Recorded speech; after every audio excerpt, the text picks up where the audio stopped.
Good morning. I think most of us know the story of the woman at the well, the Samaritan woman. And what really strikes me about the story is that Matthew, Mark, Luke, they don't say anything about her. The Apostle John, writing perhaps 40 years later, after the day that it happened where Jesus has this encounter with the Samaritan woman at the well, he writes almost an entire chapter, 40 some verses about Jesus' encounter with this one woman. Why would he do that?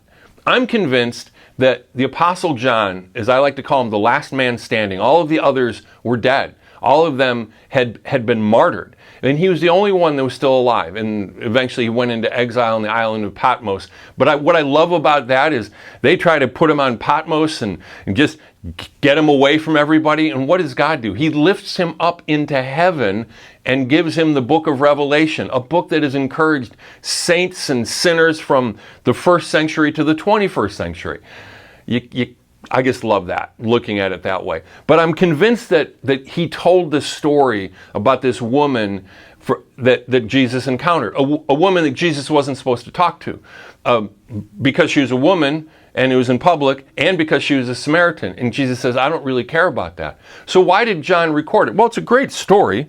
And she was just this person that's sneaking out to get her water at midday. All the nice ladies in town, they came early in the morning when it was cool.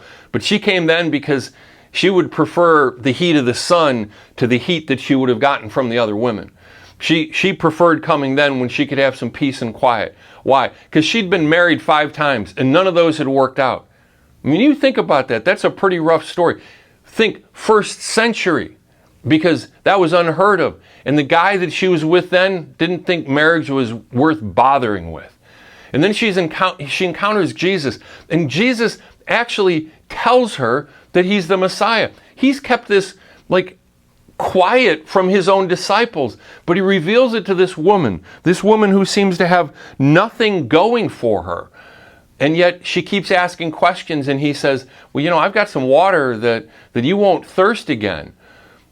She runs into town and just says, this guy told me everything I'd ever done. What do you think she experienced from Jesus? I'd say acceptance, grace, love, and she'd be like the prototype of the person who's the outsider. How about you today? Do you ever feel like you're on the outside?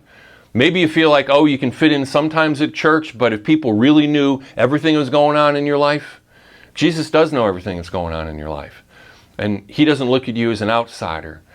If he could, he'd want to have a private encounter with you today. I'm convinced that's why John recorded this story. He didn't record this story just because it's a very interesting cross-cultural thing that Jesus did to reach out to this woman. I think that when John was 70-some years old, he knew that there was a lot of people out there that were like this woman.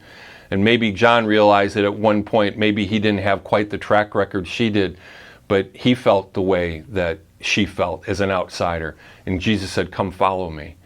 So today, I just want to encourage you. You might feel like you're on the outside. You might feel that you're not the religious type. Folks, that's how I always felt. But you know what? Jesus says, come follow me. I want to be with you. I want you to be with me.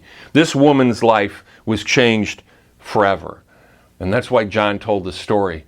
But he recorded it so that all of us through the ages would know that the same applies to you and to me. That at that very point where we think we're beyond the pale, we're beyond the grace of God, Jesus wants to show up and say, I want to enter into your story, and I want to transform your story. May he transform your story today. God bless you.